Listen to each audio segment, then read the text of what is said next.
और अब एक दिलचस्प डीएनए टेस्ट करते हैं। अब हम परिवार की खातिर पॉलिटिक्स छोड़ने वाले नेताओं और परिवार की खातिर पॉलिटिक्स करते रहने वाले नेताओं के बीच नैतिकता के फर्क का एक डीएनए टेस्ट करेंगे। और यह विश्लेषण न्यूजीलैंड और इटली से आई दो बड़ी खबरों पर आधारित है, लेकिन इन दोनों खबरों से हम बहुत कुछ सीख सकते हैं। सबसे पहले न्यूजीलैंड की बात करते हैं। 8 साल तक न्यूजीलैंड के प्रधानमंत्री रहे जॉन की ने अपने पद से इस्तीफा दे दिया है। जॉन की अक्टूबर में भारत दौरे पर भी आए थे। जॉन की ने प्रधानमंत्री पद छोड़ने के पीछे जो वजह बताई है उसे जानकर आप हैरान रह जाएंगे, क्योंकि भारत में नेता सिर्फ घोटालों के आरोप लगने के बाद, जेल जाने के बाद या फिर गंभीर रूप से बीमार हो जाने के बाद ही अपना पद छोड़ते हैं। आसानी से पद नहीं छोड़ते और कोशिश उनकी ये रहती है कि आखिर तक वो अपनी कुर्सी से चिपके रहें। लेकिन न्यूजीलैंड के प्रधानमंत्री ने सिर्फ इसलिए इतना बड़ा फैसला लिया है क्योंकि वो अपने परिवार के साथ वक्त बिताना चाहते हैं। भारत में राजनेता राजनीतिक और शारीरिक तौर पर राजनीति के लायक नहीं रहने पर भी अपनी कुर्सी कभी नहीं छोड़ते, जबकि जॉन की ने उस वक्त इस्तीफा दिया है जब वो अपने पॉलिटिकल करियर में सबसे ज्यादा ऊंचाइयों पर है। न्यूजीलैंड के प्रधानमंत्री ने अपने इस्तीफे का ऐलान करते हुए ये कहा कि वो अपने परिवार को वक्त नहीं दे पा रहे थे, उनके साथ समय नहीं गुजार पा रहे थे। उनकी पत्नी को अक्सर वीकेंड्स पर अकेले रहना पड़ता था और वो प्रधानमंत्री पद पर रहने की वजह से अपने बच्चों को बड़ा होते हुए भी नहीं देख पाए। इस बात का उन्हें दुख है। जॉन की ने यह भी कहा कि वो ये पद इसलिए छोड़ रहे हैं क्योंकि इससे नए टैलेंट को मौका मिलेगा। अब आप ये सोचिए कि भारत में क्या कोई राजनेता ऐसा कर सकता है? क्या आप ऐसी उम्मीद कर सकते हैं किसी भी नेता से? हमारे नेता नए टैलेंट को मौका देने के बजाय खुद कुर्सी से चिपके रहते हैं और वो अपने ही परिवार के लोगों को ऊंचे और महत्वपूर्ण पदों पर बिठा देते हैं, क्योंकि भारत के नेताओं को अपने परिवार से बाहर कोई दूसरा टैलेंट नजर आता ही नहीं। भारत में शायद ही किसी नेता ने परिवार और बच्चों की याद आने पर इस तरह राजनीति छोड़ी होगी, इसलिए ये बात आज गहरे मंथन की मांग करती है। न्यूजीलैंड के प्रधानमंत्री की ही तरह इटली के प्रधानमंत्री मैटेओ रेंजी ने भी अपने पद से इस्तीफा दे दिया है। मैटेओ रेंजी 2014 में इटली के प्रधानमंत्री बने थे। वो इटली के सबसे युवा प्रधानमंत्री हैं, लेकिन रेंजी ने पारिवारिक कारणों से नहीं बल्कि नैतिक वजहों से इस्तीफा दिया है। रेंजी ने इटली के संविधान में संशोधन कराने के लिए एक जनमत संग्रह करवाया था, लेकिन इटली के लोगों ने इन संशोधनों से इनकार कर दिया। जनमत संग्रह में हार के बाद इसे अपनी पार्टी की हार मानते हुए रेंजी ने अपने पद से इस्तीफा दे दिया है। आपको बता दें कि इटली में यह जनमत संग्रह सरकार के खिलाफ बिल्कुल नहीं था और उन्हें इस बात की जरूरत भी नहीं थी कि वो इस्तीफा दे दें। ये जनमत सिर्फ सरकार की कुछ नीतियों पर आम लोगों की राय जानने के लिए किया गया था, लेकिन रेंजी समझ गए कि लोगों को उनकी नीतियां पसंद नहीं आ रही हैं। रेंजी ने इसे अहंकार का विषय नहीं बनाया, बल्कि अपनी नैतिक हार मानते हुए अपने पद से चुपचाप इस्तीफा दे दिया। रेंजी और जॉन की से भारत के राजनेता आज बहुत कुछ सीख सकते हैं। भारत में नेता राजनीति का दामन बहुत जोर से पकड़ कर रखते हैं, टाइट पकड़ कर रखते हैं और फिर उसे कभी भी नहीं छोड़ना चाहते। लेकिन हमें लगता है कि राजनीति जनता की भलाई के लिए होनी चाहिए, अपनी और अपने परिवार की भलाई के लिए नहीं। इसलिए हमने अंतर्राष्ट्रीय राजनीति की दुनिया की इन दो बड़ी खबरों का एक साझा विश्लेषण आज किया है। यह डीएनए टेस्ट उन नेताओं को समर्पित है जो राजनीति को अपनी जान से भी ज्यादा कीमती मान लेते हैं।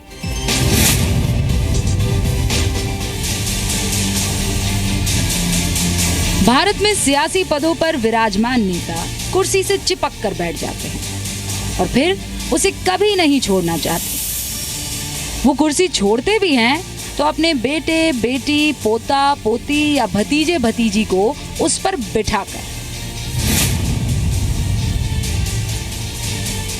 न्यूजीलैंड और इटली जैसे देशों में ऐसा नहीं होता। ये हैं न्यूजीलैंड के प्रधानमंत्री जॉन की और ये हैं कल तक इटली के पीएम रहे मैटेओ रेंजी। इन दोनों ने अपने पद से इस्तीफा दे दिया है और कुर्सी से चिपके रहने वाले भारतीय राजनेताओं के सामने एक नजीर पेश की है। पहले आपको बताते हैं कि न्यूजीलैंड के प्रधानमंत्री जॉन की ने इस्तीफा क्यों दिया। सिर्फ इसलिए क्योंकि वो अपने परिवार के साथ वक्त बिताना चाहते थे। सिर्फ इसलिए क्योंकि 8 साल तक पीएम रहने की वजह से वो अपने बच्चों को बड़ा होते हुए नहीं देख पाए।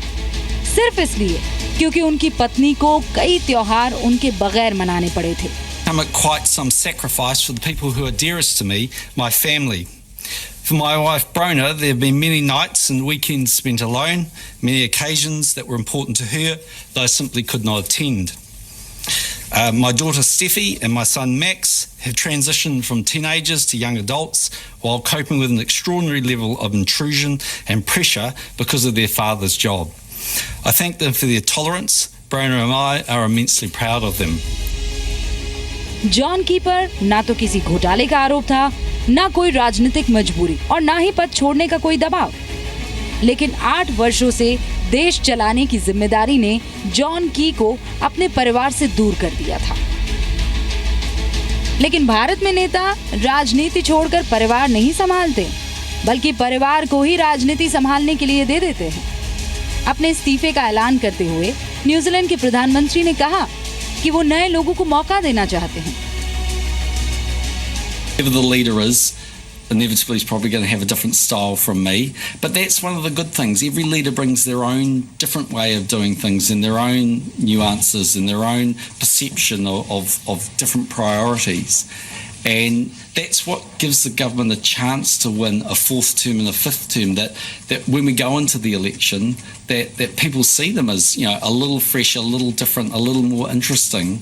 जबकि भारत में नए लोगों को मौका देने के लिए नेता पहले खुद ऊंचे पद पर विराजमान हो जाते हैं और फिर अपने ही परिवार के लोगों को नया टैलेंट बताते हुए अपनी कुर्सी पर बिठा देते हैं।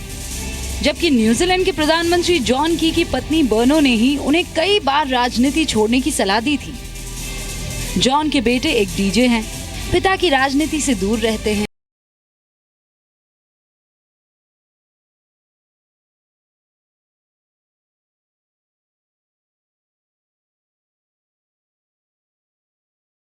न्यूजीलैंड के प्रधानमंत्री की बेटी स्टेफी लंबे वक्त से फ्रांस में रह रही है। पेशे से एक आर्टिस्ट है और वहां उन्हें चेरी लजार के नाम से जाना जाता है। स्टेफी और मैक्स 15 और 13 साल के थे जब उनके पिता न्यूजीलैंड के प्रधानमंत्री बने। यानी जब मैक्स और स्टेफी बड़े हो रहे थे तब उनके पिता देश की कमान संभाल रहे थे। अब आपको न्यूजीलैंड से 18,000 किलोमीटर दूर इटली लिए चलते हैं।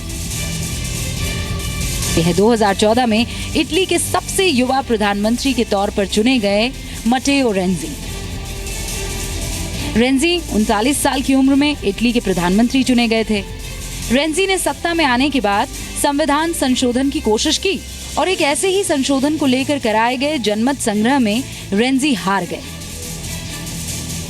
वैसे ये वोट सरकार के खिलाफ नहीं था, लेकिन रेंजी ने इसे अपनी नीतियों की हार माना और इस्तीफा दे दिया। I send my congratulations to the मैं नो कैंपेन के लोगों को बधाई देता हूं। मुझे विश्वास है कि वो देश के हित में बढ़िया काम करेंगे। Italians. I wasn't able to win. मैं जीत नहीं पाया। इस स्टेज पर कुछ भी संभव था। At this stage, रेंजी की हार के बाद इटली नो कैंपेन चलाने वाले खुशी मनाते हुए नजर आए। माना जा रहा है कि रेंजी की हार से इटली के यूरोपियन यूनियन से बाहर होने की चर्चाएं तेज हो गई हैं। संशोधन प्रस्ताव का विरोध करने वाली 5 स्टार मूवमेंट नामक पार्टी की ये जीत इटली का भविष्य बदल सकती है, क्योंकि अगर अगले चुनाव में 5 स्टार मूवमेंट सत्ता में आई तो वो ब्रिटेन की तरह यूरोपियन यूनियन से अलग होने पर जनमत संग्रह कराएगी। भारत में राजनेताओं को राजनीति में रस आता है, इसमें कोई बुराई नहीं है, लेकिन राजनीति का मतलब आजीवन कुर्सी के मोह में पड़कर उसी का होकर रह जाना नहीं है। राजनीति का मतलब है नैतिकता को सर्वोपरि मानकर लोगों के हित में काम करना। ब्यूरो रिपोर्ट, जी मीडिया। भारत ने समय समय पर नैतिकता का पाठ पूरी दुनिया को पढ़ाया है, लेकिन अब भारत के नेता और भारत के लोग नैतिकता भूलते जा रहे हैं। इसलिए जब दूसरे देशों से ऐसी कोई खबर आती है जो राजनेताओं और देश के आम लोगों के लिए अच्छा सबक होती है, तो उसे प्राथमिकता जरूर मिलनी चाहिए। और इसी सोच के साथ आज हमने इटली और न्यूजीलैंड के इन खबरों का डीएनए टेस्ट किया है। हमें लगता है कि जब भी किसी दूसरे देश में कुछ अच्छा होता है, कुछ नैतिक होता है और मजबूत सिद्धांतों पर आधारित होता है, उसे खबरों की दुनिया में जगह जरूर मिलनी चाहिए।